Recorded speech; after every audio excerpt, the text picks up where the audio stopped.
Bonjour à tous. Le Knits and Threads reçoit le Streety Magazine pour un nouvel épisode du QLSP. Le féminisme s'est imposé comme un enjeu majeur dans nos sociétés contemporaines.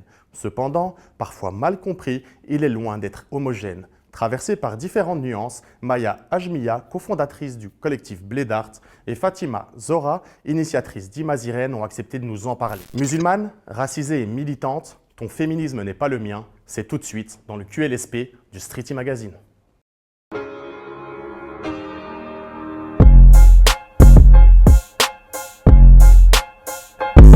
Maya Ajmiya, Fatima Zora, bonjour et merci d'avoir accepté notre invitation. Je le disais en introduction, le féminisme est devenu un enjeu contemporain important. Mais avant de rentrer dans le vif du sujet, j'aimerais, si vous le voulez bien, que vous commenciez par vous présenter succinctement. Moi, je m'appelle Maya Ajmiya, j'ai 27 ans, je suis bruxelloise, je suis réalisatrice et directrice de casting et j'ai cofondé l'ASBL Blédart. Alors moi, c'est Fatima Zora, j'ai 25 ans, bruxelloise, je suis l'initiatrice du collectif Imazirène et je suis aussi la coordinatrice de la Maison des cultures maroco-flamandes. Est-ce que je pourrais vous demander de nous expliquer en quelques mots toujours ce que vous faites exactement, concrètement, au sein de ces collectifs? On touche un peu à tout avec Blédart. Donc de base, c'était un groupe de parole qui s'est transformé en ASBL où on a fait beaucoup d'événements culturels, donc des groupes de lecture, des conférences, des expositions, des concerts, des soirées. Mais de plus en plus, on fait presque exclusivement de l'éducation permanente, donc des workshops essentiellement de DJing et de théâtre, qui sont ouverts à tous. Mais notre but, c'est vraiment donner un espace pour les jeunes issus de l'immigration à travers l'art et la culture. Et cette année, on se concentre plus sur le théâtre. Et donc là, dans ce cas-là, on fait un peu abstraction du féminisme. C'est une chose qui concerne... Oui et non. C'est les deux en même temps. C'est un croisement. Donc après, on va pas forcément mettre plus... on se pose pas la question de si on met plus en valeur les femmes issues de l'immigration que les hommes, par exemple. C'est des croisements de plein de choses, parce qu'il y a aussi d'autres discriminations. C'est juste donner de la place à ceux qu'on n'entend pas et montrer une autre représentation. Blédart, on est uniquement des femmes issues de l'immigration dans le collectif, donc le côté féministe en soi, c'est aussi le fait qu'on n'est que des femmes et c'est nous qui sommes à l'initiative de tout ce qu'on fait. Et pour toi, Fatima Zora? Initialement, Imazirène, c'était simplement une plateforme en ligne parce que je m'étais lancée un peu dans le documentaire et je voulais promouvoir ça. Et puis j'ai commencé à toucher un peu à tout dans le monde artistique. Et avec le temps, c'est devenu très organiquement un groupe de femmes issues de l'immigration nord-africaine qui voulaient se réunir pour parler un peu tout. Et c'est un peu différent parce que là, c'était vraiment appuyer le féminisme nord-africain. C'était vraiment appuyer le fait que les femmes nord-africaines méritent leur place au sein du mouvement féministe. Et l'activité la plus importante, ça a été les safe space en fait. C'était des espaces de conversation où les femmes se réunissaient, ou bien les personnes queer, ou bien les personnes non-binaires, d'après différents sujets. Et à côté de ça, il y a vraiment aussi la notion de démocratisation de l'art et de permettre aux artistes racisés, majoritairement femmes et personnes non-binaires, d'avoir accès au monde artistique en Belgique. J'aimerais vous poser une première question assez simple. La première fois que vous avez pris conscience que vous étiez une femme? Pour la première fois que je me suis rendu compte que j'étais une femme, assez tard, en vrai, parce que je pense que j'ai eu le privilège d'être dans une famille où il y avait moins genré que d'autres familles, peut-être. Donc, de la manière dont j'ai été traitée, j'ai pas forcément vite senti que j'étais une femme. Donc moi je dirais que c'est quand j'ai commencé à faire du breakdance à 8 ans, c'était la grande passion de ma vie, j'étais la seule fille et je voyais qu'il y avait un traitement différent. En tout cas en tant qu'enfant, c'est les premiers souvenirs qui me viennent, c'est pas avant 8 ans. Moi je pense que c'était en étape parce que c'est compliqué. C'est une question qu'on nous pose souvent et j'ai toujours pas de réponse. Ouais. Parce que avoir découvert le fait d'être une jeune fille, je pense que la vérité c'est je prenais le tram à Simonis quand j'étais gosse pour aller à l'école, il y a toujours des frotteurs dans le tram 19. Genre, c'est impératif. Tous les matins, il y a des frotteurs. Je pense que c'est là le fait... Enfants déjà? Ouais, ils sont dégoûtants. Beaucoup plus enfants que plus tard d'ailleurs. Hein. Mais mes parents nous ont longtemps conduits à l'école, donc c'est vraiment quand j'étais ado que j'ai commencé à pouvoir aller seule. Et là, les frotteurs, c'est là qu'on a réalisé, ah ouais, faut faire attention, faut mettre ma petite sœur devant moi, et mon frère qui se disputait pour nous. Donc je pense que là, tu réalises, ah ok, notre corps, il est différent, mais le fait d'avoir réalisé que j'étais vraiment femme, c'était à la fin des secondaires, je pense, quand j'ai commencé à porter mon foulard. Le fait d'avoir à me battre pour pouvoir le porter pendant les activités extrascolaires, ça c'était, je pense, le moment où j'ai dû me battre en fait pour pouvoir être femme. Et les moments d'avant, c'est pouvoir rester moins longtemps que mon frère dehors, mais on s'attarde pas là-dessus parce que c'est devenu la norme. Oui, mais tu te dis même pas que c'est pas parce que c'est une femme, tu te dis parce que on te protège, voilà. Ouais, c'est ça. Mais je pense que c'est venu assez tard aussi, comme Aya l'a dit. Ce que tu nous dis, du coup, ça fait écho à ma deuxième question. La première fois que vous êtes senti racisé. Ça, par contre, beaucoup plus tôt. Vraiment beaucoup plus tôt. Aussi parce que donc moi je suis métisse, ma mère elle est danoise, mon père est tunisien. J'ai pas une tête de danoise, ma mère elle est blonde aux yeux bleus. Donc depuis les maternelles, c'était des questions incessantes sur le fait de qui était, enfin pourquoi est-ce que j'étais adoptée, alors que je suis pas du tout adoptée, hein, mais les enfants partaient du principe que j'étais adoptée, où on me posait des questions sur mes origines tout le temps.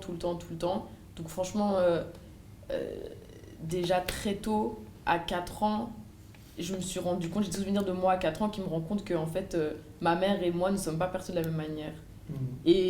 Alors que, en fait, quand t'es enfant et que t'es métis, c'est confrontant parce que toi, t'as grandi, c'est ta mère, tu remarques pas qu'elle est blonde aux yeux bleus ou que ça dégage quelque chose de différent que toi.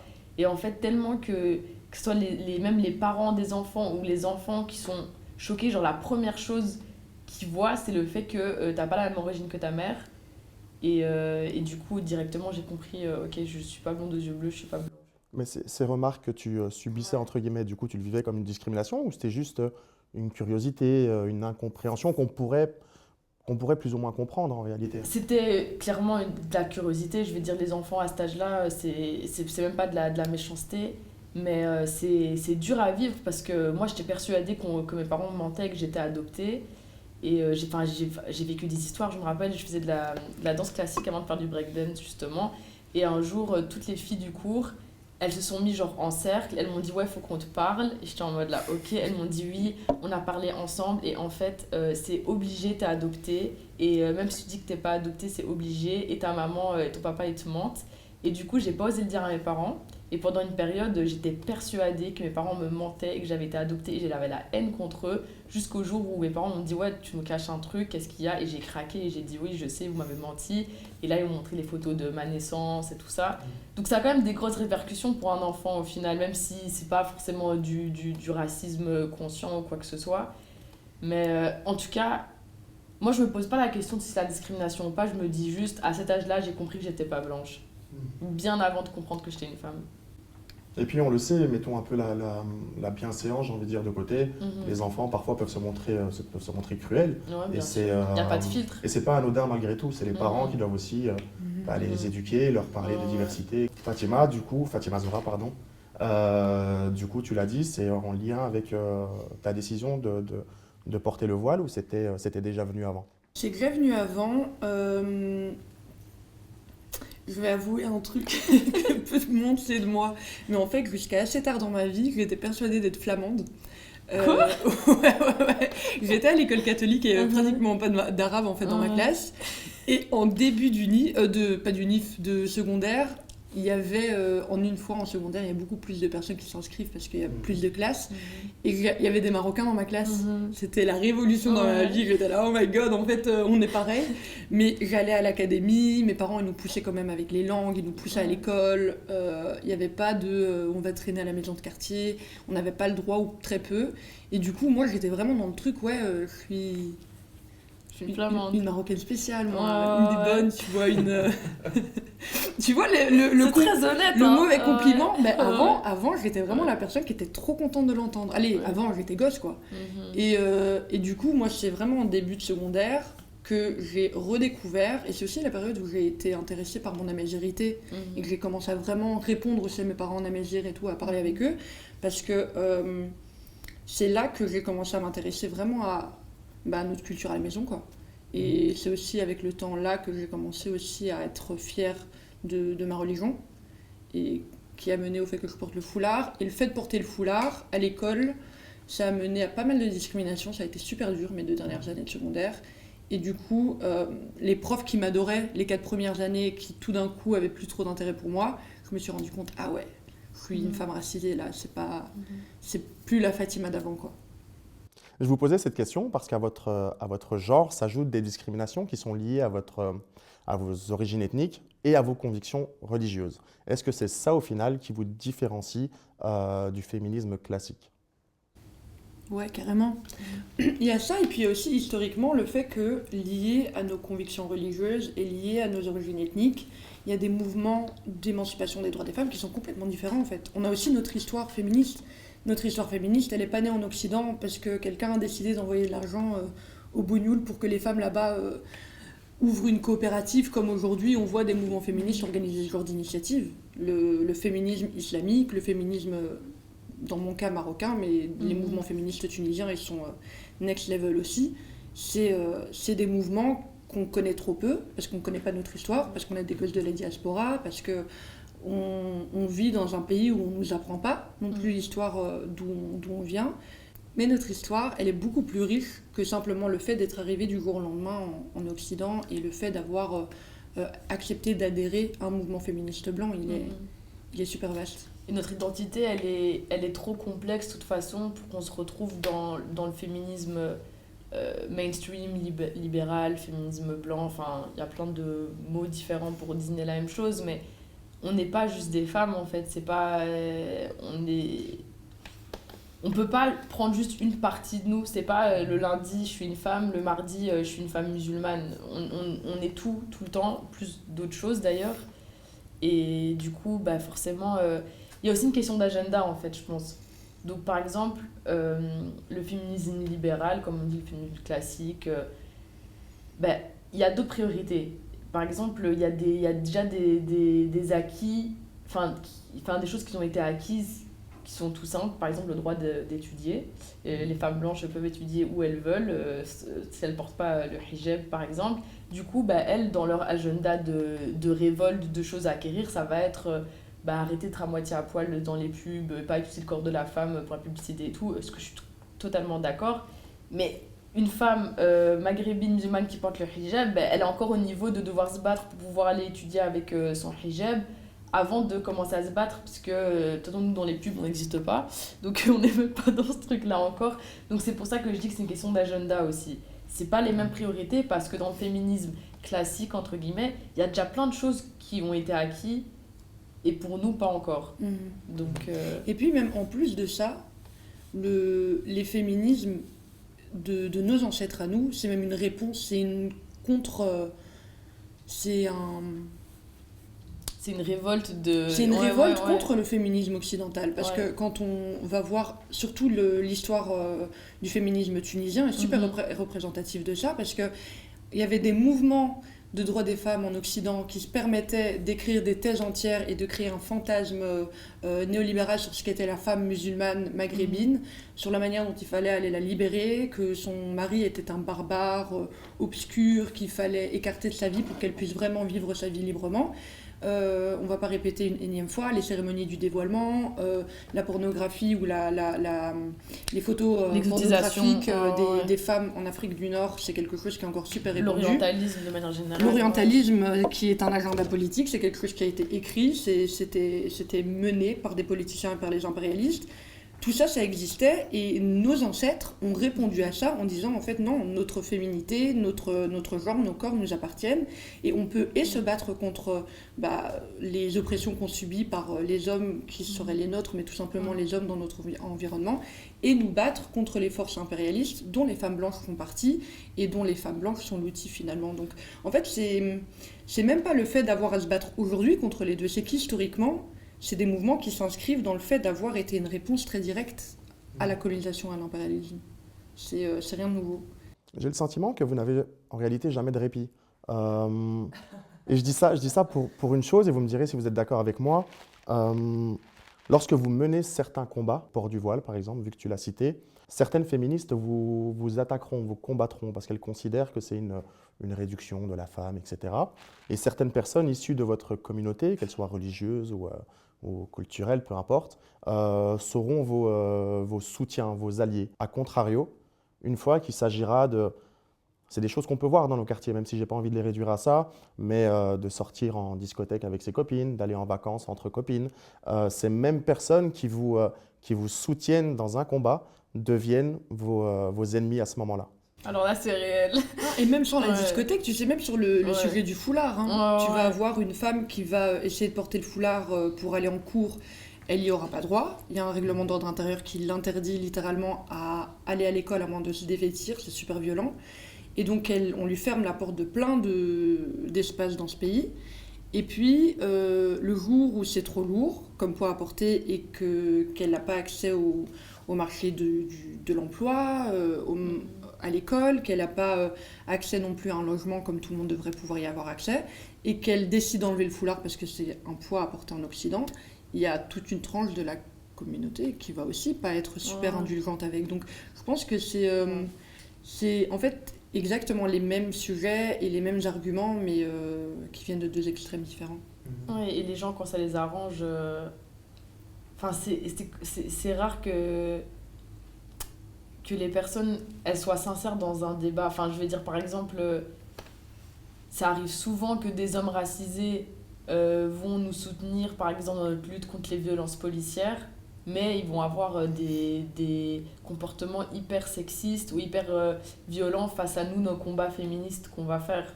Ouais. Donc, malheureusement, c'est très rare que les gens défendent, même quand c'est pas dans leur propre intérêt, en fait. On a évoqué deux marqueurs importants dans votre vie personnelle. J'aimerais que vous vous souveniez d'un troisième. Quelle discrimination a été décisive dans votre vie, une discrimination que vous avez subie au point de vous mener au militantisme? Déjà, une première chose que j'aimerais dire, c'est que moi, je ne me considère pas comme militante. C'est la case dans laquelle on me met beaucoup et maintenant je suis habituée avec ça. Mais moi, je ne me considère pas comme militante. Je me considère que, vu mon identité, ma vie, elle est politique et du coup, c'est juste une extension de la chose. Mais moi, pourquoi je ne suis pas à l'aise avec le mot militante? Parce que je trouve que il y a un truc sectaire dans le monde militant aussi, où tu perds vite tes points de militant, tu te comportes pas bien, entre guillemets. Et moi, justement, j'ai l'impression que je sais me mettre dans aucune case. Donc, de toute façon, je préfère pas me dire militante, comme ça, on peut rien me reprocher. Et genre, t'es militante, tu peux pas écouter du rap, tu peux pas ci, tu peux pas... Moi, je suis plein de choses, je suis une complexité de plein de choses. Mais voilà, je suis une femme maghrébine, métisse, musulmane. Et plein d'autres trucs au final. et plein d'autres choses, c'est ça. Et c'est Ouais. super réducteur aussi parce que le problème, déjà comme tu as dit, le monde militant il est super sectaire. Il y a plein de mots que je comprends pas. Ouais. Je comprenais C'est rien pas au notre départ. milieu en fait. On a aussi. dû me conseiller des livres pour comprendre le vocabulaire militant. Je comprenais Mhm. absolument rien. Et déjà ça montre à quel point il y a plein de personnes qui en sont Délaissées. exclues. Ouais. Qui, moi je pense tout le temps aux femmes sans papier. Pour moi c'est la base du féminisme. Mhm. Où qu'on soit dans le monde, les personnes qui n'ont pas accès au droit de séjour, c'est pour moi la base de la lutte féministe. Et c'est des personnes qui ont accès à absolument aucun réseau militant, on va dire agréé, parce que c'est ça en fait, c'est super institutionnalisé. Et donc pour moi à ce moment-là, t'as perdu, ces personnes tu les as perdues, elles sont plus vraiment dans la lutte quoi. Ouais. Mais en plus c'est réducteur, pourquoi? Parce que, je vais parler pour Maya et moi, en fait on a des métiers. On fait des choses, on a une pratique artistique, même si elle est très différente l'une de l'autre, mais on a des pratiques artistiques, on est dans la prod, on est bonne dans ce qu'on fait aussi, on se donne à fond dans ce qu'on fait, et parfois on est à côté de personnes qui sont simplement militantes, c'est très respectable, d'écrire des livres et de mener des études pour aider dans la lutte, c'est super honorable, mais c'est pas ce qu'on fait nous. Mhm. Et donc on est à côté de ces personnes, et tout notre métier il est réduit à « Ah ouais, la militante, les militantes de tel ou tel collectif », alors que, comme Maya l'a dit, c'est simplement le fait d'être femme, racisée, musulmane ou non, avec nos complexités identitaires et notre formation identitaire, ben, on est obligé de parler de nos droits en fait, tout Et simplement. on est d'accord, quand je disais militante, c'était pas du tout Ouais, réducteur non, ou péjoratif, Ouais, mais bien on est sûr. d'accord que certaines femmes qui répondent à toutes les caractéristiques que tu viens de Mhm. citer, Ouais. donc femmes, pas militantes, mais femmes racisées et musulmanes, décident de ne pas combattre. Ah ouais. Oui, Parfois, elles bien acceptent sûr. de subir les choses Oui, et laissent à d'autres le rôle de défenseur, entre guillemets. et c'est logique, enfin, je veux dire, ça fait pas de ces femmes qu'elles ont moins de valeur ou qu'elles se battent moins ou qu'elles sont moins actives. Je pense qu'il y a aussi une question de tempérament de base. Je suis persuadée que si nos parents se rencontrent et qu'ils nous décrivent à l'âge de 8 ans toutes les deux. On était des pestes. Enfin, on parlait, hyper curieuse, à se mettre... Enfin, tu vois, il y a aussi un caractère de vouloir être délégué tout le temps. Enfin, tu vois ce que je veux dire, d'organiser des trucs. Il y a tout simplement des rôles différents, je pense, dans la lutte. Ouais. Il y a parfois des personnes qui vont simplement de temps en temps liker et partager, et c'est le rôle de pousser un message. Et puis il y a d'autres personnes qui vont mener et partager. Il y a des personnes qui vont faire de l'art. Être femme au foyer, c'est aussi militer pour moi. Ouais. Il y a rien de plus beau. Tu donnes ta vie pour tes enfants, t'es à la maison, tu te bats, c'est un truc de fou. C'est déjà pour moi. En fait, venant de Ryan, je l'ai même pas corrigé dans le mot militant parce que dans ce contexte-ci, il me dérange absolument pas. C'est vraiment, moi je le considère pas comme un gros mot ce mot-là. Ouais. Même avant, avant j'avais surtout en anglais, de dire activiste. C'est pas du tout un problème de dire je suis activiste, mais il a tellement été utilisé par des personnes que je ne pas pour me décrire. Que finalement il a été fourvoyé en réalité. Ouais. L'acceptation qu'on fait de ce mot a été tellement fourvoyée que tu peux pas te reconnaître dedans. Mais pour revenir à ma question, est-ce qu'il y a une discrimination que vous avez subie qui vous a plus marqué que les autres et qui a fait de vous, non pas des militantes, mais qui a fait de vous des femmes qui ont décidé d'agir? De manière générale, je pense le racisme à l'école, de manière générale, tu vois, sur les années. Donc, je pense pas à un truc particulier, mais cumuler tout ça, ça m'a fait bouillonner de l'intérieur. Et vraiment, moi, la chose qui m'a fait basculer en créant Bled Art, c'est pas une discrimination que j'ai vécue, c'est justement le contraire. J'avais participé au camp d'été décolonial en France, donc c'est un camp d'été de formation à l'antiracisme politique organisé par Fania Noël et Siam Asbag, et il n'y avait que 2 éditions. Et donc c'était en non-mixité, donc que des personnes non blanches. Et pendant 5 jours, tu faisais des formations sur plein de sujets différents liés à l'antiracisme politique. Et c'était incroyable. Moi, j'ai vraiment eu un déclic, c'était trop intéressant. Et après ça, je me suis dit, j'ai envie de créer mon collectif. Mais du coup, c'était une expérience positive qui m'a fait que j'ai voulu être plus active. En fait, c'est un cumul de plein de petits événements dans ma vie qui étaient très très différents, mais je pense qu'ils ont tout simplement fait que je développe un esprit critique sur comment ces choses avaient un lien. Déjà, une de ces choses me m'avait laissé c'était la création du collectif Bled Art. C'était une des 1000 raisons pour lesquelles à un moment je me suis dit, vas-y, lance-toi. De quoi flatter son ego. Ouais, encore plus que d'habitude. Je pas que je dis ça. Mais il y a l'islamophobie à l'école, clairement. Pas tant. De toute manière, l'islamophobie et le racisme en Occident s'est mêlé, mais je pense que c'était vraiment de l'islamophobie à l'état pur. C'était vraiment le fait d'être musulmane et rien d'autre. Arrivé à un certain âge, me rendre compte du nombre de femmes autour de moi qui avaient été agressées sexuellement et d'enfants qui avaient eu à le subir et qui se taisaient jusqu'à l'âge adulte. Ça m'a fait péter un câble parce que moi je me rendais compte que en fait, j'étais dans un cocon familial super sain et que tout d'un coup j'étais exposée à une souffrance énorme à laquelle j'avais jamais été confrontée et surtout le fait que par moments et beaucoup de fois d'ailleurs, j'entendais de la bouche des victimes que la religion était instrumentalisée pour pouvoir faire ce qui avait été fait. C'est quelque chose qui m'avait vraiment... ça a été pour moi une des plus grosses tournures aussi dans la création d'Imageren. Et aussi dans le documentaire et dans le fait de vouloir créer les safe space, c'était de me rendre compte qu'il y avait beaucoup de personnes qui partageaient les mêmes valeurs mais qui n'avaient simplement pas d'espace. Mais c'était plein d'événements, il n'y avait rien il n'y avait pas d'eureka. Mais c'est vrai que par rapport aux violences sexuelles et tout, en tant que femme, c'est tellement normalisé même pour nous-mêmes. C'est horrible que... C'est vrai que c'est très tard qu'on se rend compte que en fait, c'est pas normal tout ce que nos copines ont pu vivre, tout ce qu'on a pu vivre nous-mêmes. Mais la société, elle est tellement profondément patriarcale. Et les violences sexuelles, c'est un truc qui est ancré et tellement accepté et qui, sous 1001 formes différentes, que c'est dur de se dire « Ah ouais, j'ai vécu ça, c'est pas normal ». En fait, même les films qu'on regarde, il y a tellement de trucs faux qui passent que c'est... Il faut déjà être plus âgé, en fait, pour avoir du recul et se dire « Ok, non, c'est pas ça, c'est pas normal et je dois me battre contre ça ». Et un autre événement aussi, parce que je sais pas pourquoi ça m'a fait écho, c'est vraiment les inégalités nord-sud, enfin Occident-Afrique du Nord. Et c'est aussi ce truc, en tant qu'enfant métisse, j'ai toujours été très proche de mes 2 pays d'origine. Donc depuis que je suis née, chaque année, je vais dans les deux pays. Et en fait, très tôt, je comprenais pas pourquoi ma famille en Tunisie ne pouvait pas venir en Europe alors que ma famille au Danemark pouvait venir en Belgique. Et ce truc de visa, c'est quelque chose qui m'a profondément marqué enfant. Et je me suis dit, incroyable. Ils sont nés sur sur cette partie-là du globe. Et juste parce qu'ils sont nés là, ils n'ont pas le droit d'avoir des papiers. Même si on paye, même si on avait tout essayé, même des vacances, ils ne peuvent pas venir tellement que c'est compliqué. Pourquoi ma famille au Danemark, il faut une carte d'identité, c'est tout. Et ça, c'est un truc. L'un sera vu comme un envahisseur et l'autre comme un gentil touriste. Ouais. J'aimerais bien revenir sur une chose que tu as dite, c'est la non-mixité dans le camp que tu as fréquenté. On sait que c'est sujet à polémique aujourd'hui. Pour quelles raisons, selon toi, c'est une bonne chose? C'est un sujet épineux et vraiment à polémique. Et ça, on l'a connu au sein de Blédard, puisque du coup, on est en non-mixité de race, où on n'est que des femmes issues de l'immigration. Et ça avait fait beaucoup de bruit. Quand on a fait notre premier événement, c'était un festival, Blédard Zone Festival, où justement, il y avait plein de gens qui étaient choqués. Et ce qui est drôle, c'est que...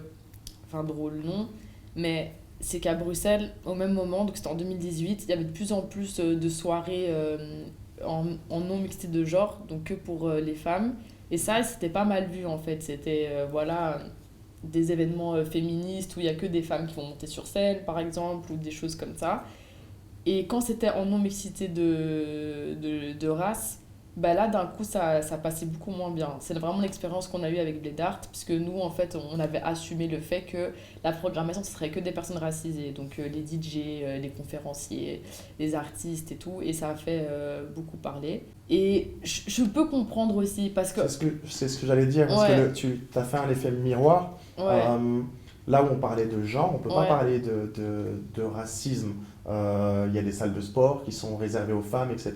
Oui, et mais ça c'est existe raison d'être. Oui. On sait que le regard de l'homme peut parfois déranger, etc. Là où vous, c'était une exclusion, entre guillemets, liée à l'ethnicité et non pas au genre. C'est pas une exclusion parce qu'en fait, on part du principe que pour accéder au milieu de l'art et de la culture, c'est beaucoup plus compliqué en tant que personne racisée qu'en tant que personne blanche. Donc nous, on a juste choisi de donner du taf à des personnes autant talentueuses. C'est pas de la pitié, on fait pas du social en se disant... Si je comprends bien, c'est pas l'exclusion d'une race, c'est la promotion d'une autre en fait. Voilà, d'une minorité en fait, tout simplement. Entre une femme blanche et un homme d'origine maghrébine pour rentrer en école d'art et être accepté et être traité de manière équitable par ses profs, clairement, c'est beaucoup plus facile pour une femme blanche. Et ça, c'est un fait.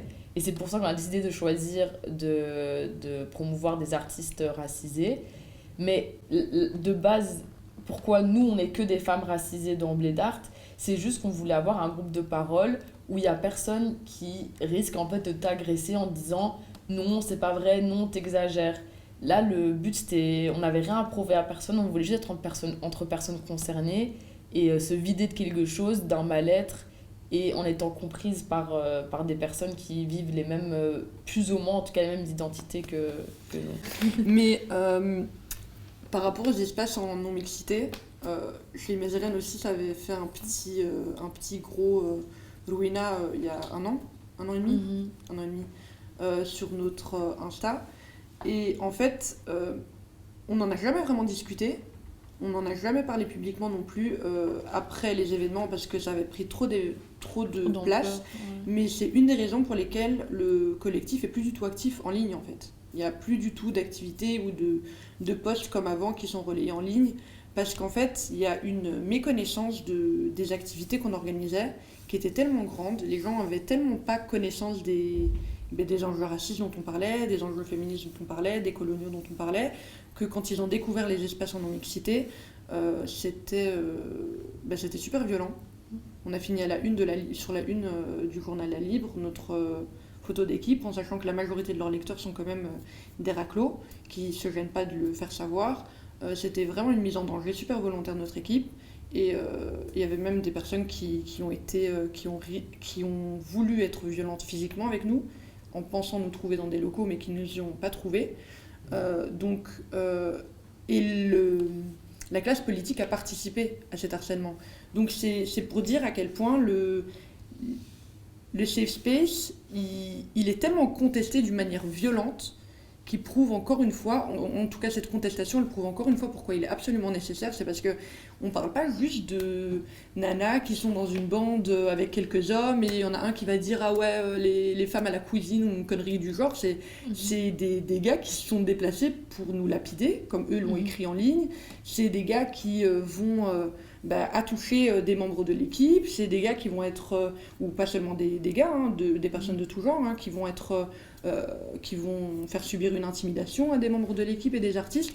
Donc c'est préserver et placer dans des espaces sécurs en fait les équipes et les artistes que de créer ce genre d'espace. C'est une question de survie, c'est pas pour le fun quoi.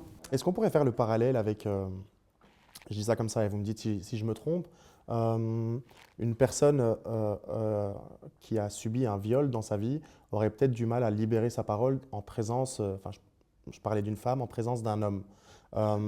Est-ce qu'on peut tout simplement dire que vous, dans votre cas, l'objectif était de faciliter la parole et de ne pas, en Occident où on sait que le blanc a le pouvoir et est dominant, entre guillemets, il est plus compliqué de libérer sa parole devant lui. Ouais, mais c'est exactement ça. C'est une question de sécurité, en fait, de survie même. Et l'espace en non-mixité, d'ailleurs, dont je viens de parler, c'était un de ces... On avait différents safe spaces dans cette saison-là, dont un pour les personnes victimes de viol, il y en avait un pour les hommes et un pour les femmes, et dont celui qui se tenait ce soir-là, qui était pour les personnes, pour les femmes et pour les personnes queer musulmanes. Comment est-ce qu'on navigue le fait d'être musulman et en même temps de subir la misogynie? Comment est-ce qu'on fait pour être honnête avec nous et en même temps pas risquer que les personnes racistes instrumentalisent nos propos? C'est le fait d'offrir des espaces où les gens peuvent parler. On n'est pas en train de mener des grosses révolutions. Hein. Il y a des personnes qui pleurent, des personnes qui racontent des histoires c'est drôles. surtout ça en fait. C'est juste 2 secondes sur 24 heures d'une journée. C'est 2 heures où tu peux te retrouver avec des personnes avec qui tu vas juste pouvoir être honnête et tu risques pas l'instrumentalisation de toi en fait, de ton être, c'est tout. C'est rien de...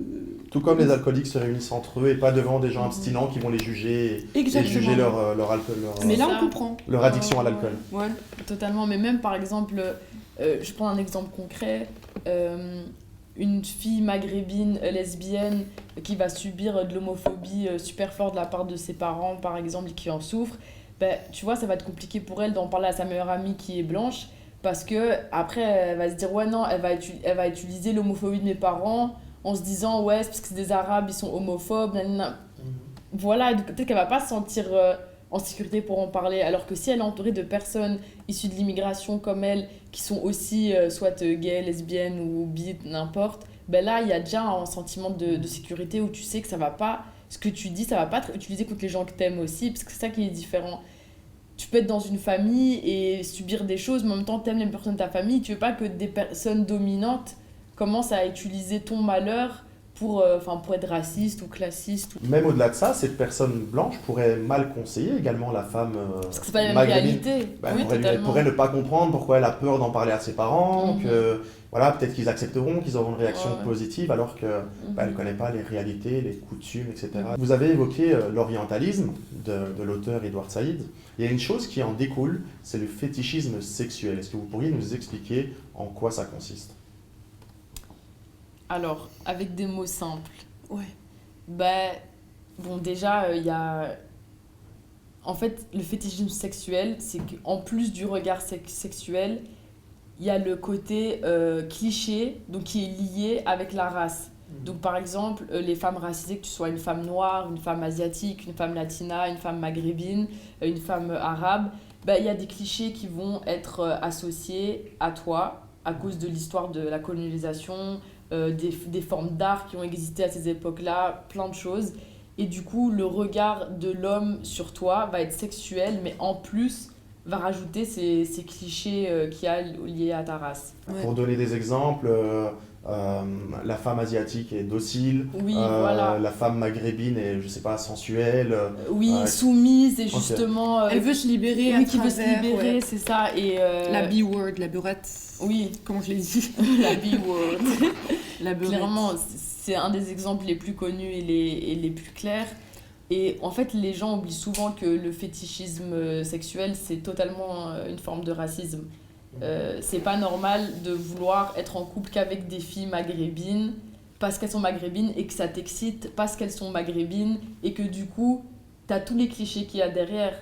Par exemple, c'est pas pour rien que le mot beurette, c'est un des mots les plus recherchés sur des sites de porno. C'est aussi parce qu'il y a toute une histoire en fait coloniale derrière les vidéos, qu'elle porte le voile et puis qu'on lui enlève le voile pendant l'acte, le fait que ses parents... Que ce soit un objet interdit un peu. C'est ça, le truc de la virginité avant le mariage. Et du coup, tout le monde connaît les histoires de ouais, ça passe par derrière parce qu'elle veut rester vierge jusqu'au mariage, parce que c'est des trucs, mais c'est fou que tout le monde connaît ces phrases et ces images tellement que c'est ancré dans la société. Et c'est pas lié à d'autres races, par exemple, cette histoire de pression autour de la virginité et tout, ça dépend. On avait reçu Calvin Soares qui nous avait notamment parlé aussi du mot tigresse, panthère pour la femme noire. Pour la femme totalement, oui. Ce côté sauvage, soi-disant. Et je pense que même pour ça, moi il y a un exemple que j'adore utiliser, c'est l'histoire de Lord Cromer, qui est un impérialiste anglais. Et en fait, pendant la période où l'Angleterre colonisait l'Égypte, il y avait des cérémonies du dévoilement qui étaient exercées en Égypte par... c'était des campagnes d'impérialistes qui étaient financées. Donc cet homme qui vivait en Angleterre, il avait un double agenda très très intéressant, et ça prouve à quel point en fait c'était super infondé en fait comme manière de voir les peuples nord-africains qui à l'époque faisaient partie de leur colonie. C'est que Lord Cromer, en Angleterre, il finançait les campagnes pour décrédibiliser les suffragettes. Donc les affiches que tout le monde connaît où les suffragettes, elles avaient des longs nez, elles étaient sales, leur maison était en ruina, leurs enfants étaient mal nourris, leurs maris se plaignaient, pour dire ne votez pas ou n'œuvrez pas avec les suffragettes pour avoir le droit de vote, parce que voilà ce que vous êtes en train de devenir. Donc cette femme énervée, moche, qui avait la haine parce qu'elle n'était pas mariée, hystérique, qui allait finir avec des chats, qui était juste jalouse au final parce qu'elle était chum. Et en même temps, et d'ailleurs la lutte anti-suffragette, c'était pas que des affiches, c'était aussi un danger pour ces femmes à l'époque. En même temps, il finançait les cérémonies du dévoilement en Afrique du Nord, notamment en Égypte, parce qu'il estimait que la femme musulmane méritait d'être libérée de l'homme musulman barbare et obscur, et qu'elle méritait d'avoir le contrôle sur sa vie, sur ses récits, sur son corps, que du coup il fallait l'en libérer de cet homme. Et donc en fait cet homme, il n'a même pas changé de nom dans les différents livres qu'il a écrits.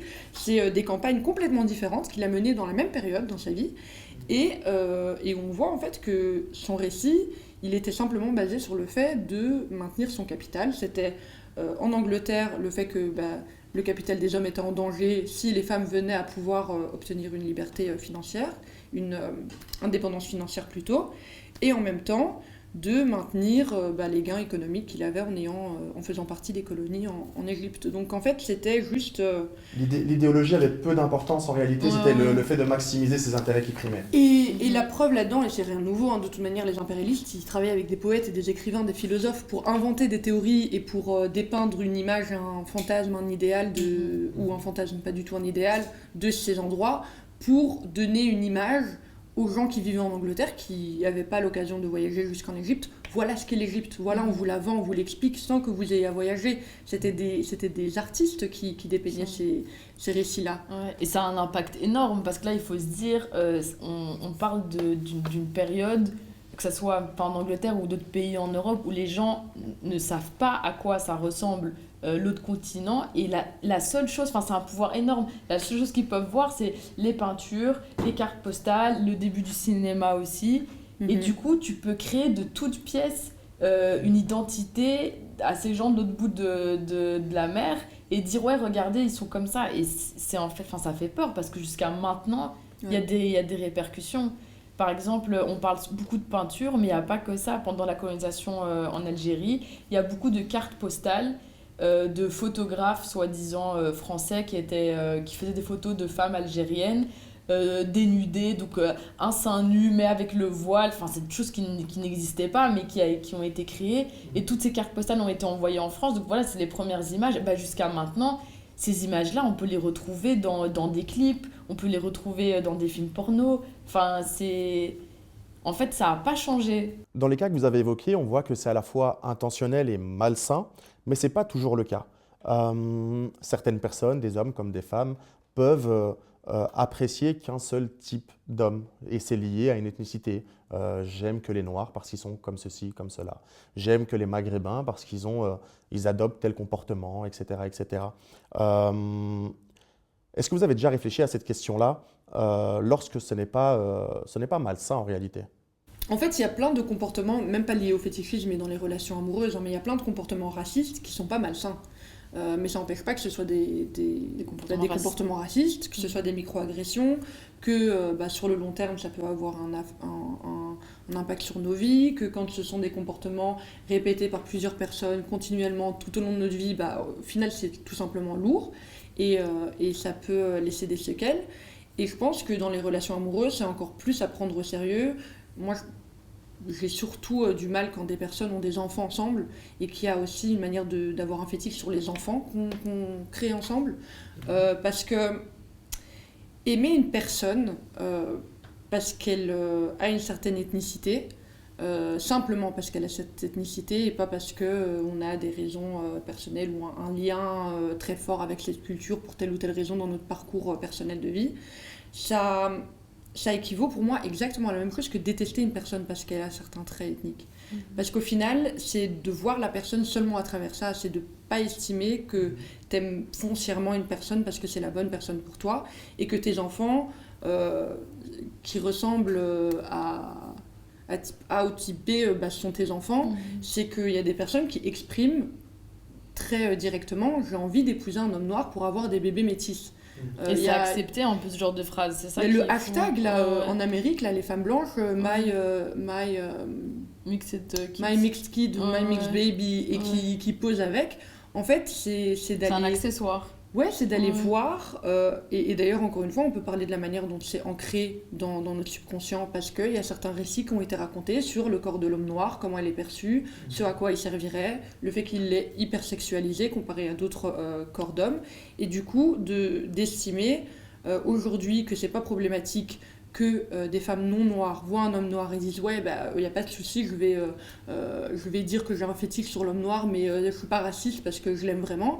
Non, au final c'est exactement la même chose que si tu veux aller à dire dans le même vocabulaire d'il y a quelques années, en fait l'homme noir il est hypersexuel, il me protégera, il est plus féroce qu'un autre, il m'offrira des petits bébés noce-noce. C'est un problème en fait parce que c'est le même discours interprété différemment et on s'en fiche de savoir si les gens sont gentils ou pas. Le compagnon et la compagne perdent de sa singularité en réalité. C'est pas on pourrait le remplacer par n'importe quel homme ou quelle femme. Il peut être interchangeable en fait. Avant de vous laisser votre carte blanche, on va passer au petit jeu.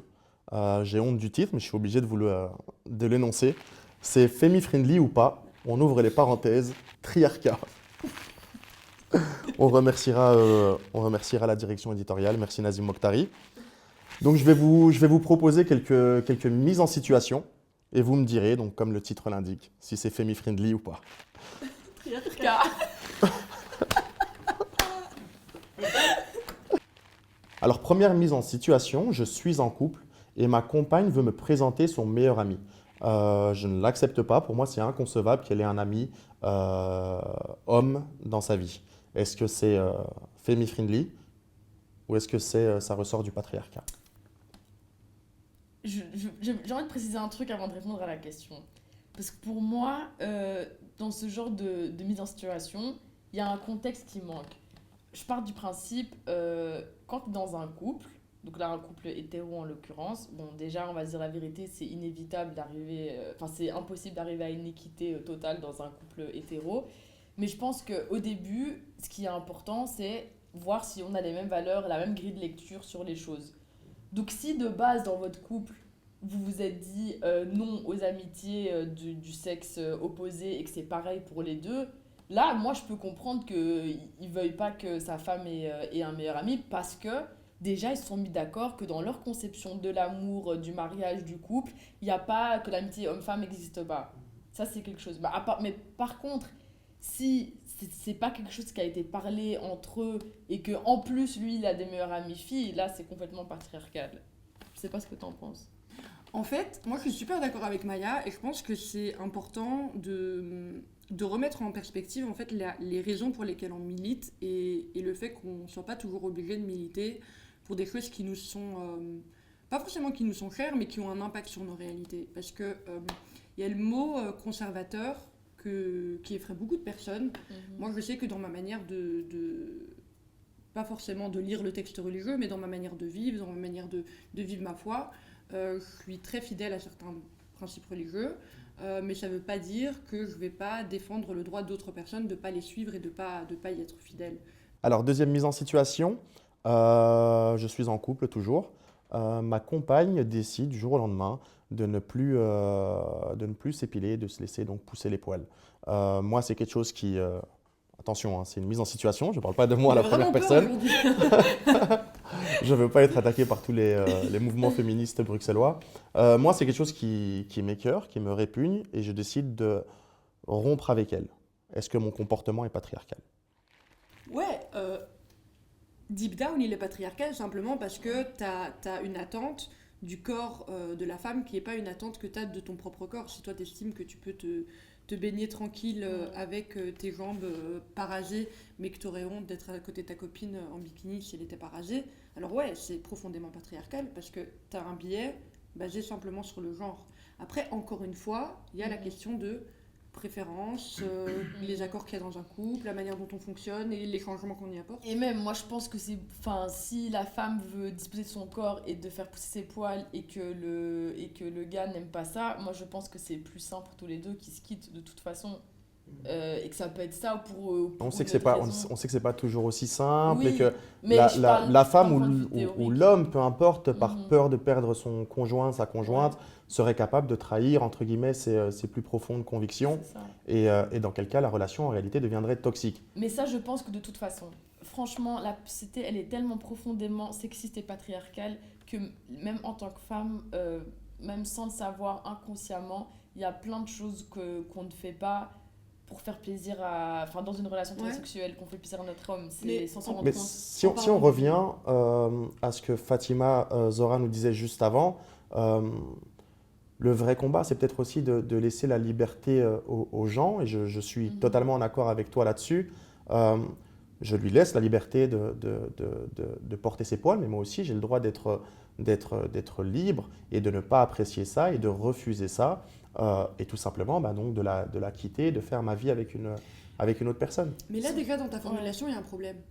Parce que tu dis, je lui laisse la liberté de le faire, et puis moi aussi j'ai la liberté, mais c'est pas une liberté qu'on octroie à quelqu'un d'autre, c'est une liberté qu'elle prend. Et je pense que, comme Maya l'a dit, il y a plein de choses que les femmes, elles se font subir. Il y a plein de femmes qui veulent pas s'épiler, hein. Ce serait cool de pas avoir à le faire parce que c'est douloureux. Ça coûte de l'argent. Ça coûte blindé d'argent, parce que... du temps. Ça coûte du temps, ça a un impact sur la manière dont on s'habille, ça a un impact sur notre routine, et comme plein d'autres choses qu'on fait dans notre quotidien de toute manière. Il y a des femmes qui arrêtent, et il y a notamment des femmes que j'ai suivies sur les réseaux, parce que j'avais envie de comprendre, qui disaient moi j'arrête parce que ça me fait saigner, parce que j'ai des traces de brûlure, parce que j'ai plein de poils incarnés qui me font super mal avec le temps. Je pense que si tu es avec un compagnon qui, après ce genre de conversation, ne peut pas comprendre pourquoi tu arrêtes, alors c'est pas un gars sain pour elle, tout simplement. Et comme Maya l'a dit, il vaut mieux se quitter. Après, si c'est une question tout simplement d'esthétique et de comment on se trouve, je pourrais comprendre qu'après 10 ans de couple, si tout d'un coup il y a un énorme changement, les personnes ne se retrouvent plus l'un dans l'autre et veulent se quitter, quoi. Troisième mise en situation, je refuse que la femme paye l'addition lors de nos sorties au restaurant ou au cinéma, peu importe. C'est simple, qui a invité paye, puis c'est tout, qu'on en arrête avec ce truc. On a trop eu ce débat, on a déjà parlé beaucoup de ça. En fait, je mens, qui a invité paye. Non, si tu mens. Qui a invité paye chez les autres, mais encore une fois, c'est question de quelles personnes font partie de notre entourage, quelles valeurs est-ce qu'on a dans notre vie, et j'estime qu'on a des conversations plus profondes avec les gens qui font partie de notre vie, encore plus vie amoureuse, que sur les réseaux ou dans un post Insta. C'est ça. Donc, et puis, il y a plein de choses. En fait, c'est cette question de qui paye. C'est vrai que c'est un débat qui revient tout le temps. Mais en vrai, c'est tellement plus complexe que ça. Il y a plein de choses qui rentrent en compte. Déjà, il y a différentes manières de voir les choses. Il y a des femmes qui vont se revendiquer féministes et qui vont dire pour elles c'est hyper important cette indépendance financière et qu'elles se sentent maîtres d'elles-mêmes en payant leur part parce qu'elles veulent pas devoir quelque chose à l'homme, etc. Il y a d'autres femmes féministes qui vont dire bah non, c'est à l'homme de payer et encore plus parce qu'on est dans une société inégalitaire, on gagne moins d'argent, on a plus d'argent à dépenser obligatoirement comme pour tout ce qui est serviettes hygiéniques, enfin tout ce qui est lié aux règles, pour s'épiler, on en parlait et tout. Du coup, c'est plus logique que l'homme paye plus. Et c'est des femmes qui vont se revendiquer autant féministes l'une que l'autre. Donc il y a plein de manières de voir ça, même au sein même d'une même pensée, on va dire, il y a moyen de faire ça différemment. Moi, la question que je veux me poser dans ce cas de figure-là, c'est entre les deux personnes du couple, il y a une différence de pouvoir d'achat, de salaire entre les deux qui est conséquente. Bah, c'est logique qu'il y en a un qui va payer. Enfin, moi, par exemple, si dans ce couple-là, l'homme gagne beaucoup plus et que c'est lui qui paye à chaque fois, je comprends totalement. Mais si lui, il est au chômage et elle a un boulot et que c'est juste parce qu'il est complexé, et là, je vais me dire c'est bizarre. Comme on a vu, la frontière entre galanterie et féminisme est fine et poreuse, et c'est à l'image de tout ce qui ressort de cet entretien. On a vu que le féminisme n'est pas un concept homogène, mais qu'il est traversé par plein de sensibilités différentes. Et je tiens très sincèrement à vous remercier de nous avoir éclairés sur ces quelques notions. Je vous laisse désormais le contrôle du Streety Magazine. C'est le moment de votre carte blanche. Un grand merci à vous d'être venus. Mais Maya, tu pousses. Sororité. D'abord, tu l'as dit en première, mais moi, je voulais le dire aussi. Donc, toutes les deux. Mais pour moi, il vient vraiment, ça coule de source quand on parle de féminisme. C'est le premier mot qui me vient. Tu l'as appris quand ce mot ? À travers les féministes, mais je ne l'ai pas découvert dans le mouvement féministe du tout, parce que c'est une sororité qui est basée sur leurs activités et comment elles s'entretiennent entre elles dans une carrière féministe. Mais la sororité, je l'ai découverte chez nous, quoi. Moi, tout le temps, l'exemple que j'utilise, c'est vraiment le deuil. Comment on le vit et comment il repose sur les femmes dans nos familles, comment on s'entraide, comment il y a une femme qui va s'occuper de tous les gosses dans une maison, il y en a qui vont se réunir dans les cuisines pour faire à manger ensemble, et comment il y a vraiment la force de porter le collectif entre femmes. Totalement. Ouais. C'est vrai que j'avais jamais pensé via le prisme du deuil, mais c'est très parlant. Je suis d'accord. Et puis nos carrières, on les a faites sur la sororité, on va pas se mentir. On l'a fait parce qu'on se donnait de la force entre nous, des opportunités concrètes, pas juste de la force, je t'envoie un message, mais aussi des vrais passés professionnels. Et moi, pareil, sororité, c'est un mot que j'ai appris via Instagram, les mouvements féministes, mais c'est pas un mot que tu lis ou que tu écris, c'est quelque chose que tu vis en fait. Ouais. Et ça existe. Et la sororité, elle ne doit pas durer toute une vie forcément, parce qu'il y a des gens qui disent c'est un truc un peu utopique qui ne fonctionne pas et tout. Mais c'est comme une amitié, c'est comme un amour. La sororité, c'est des moments en fait. C'est pas un truc que tu vis, une liaison de sororité toute une vie. C'est pas forcément ça. C'est juste là, à ce moment-là, notre énergie de sœur, elle est réelle, elle nous fait pousser genre vers l'avant et voilà. La sororité.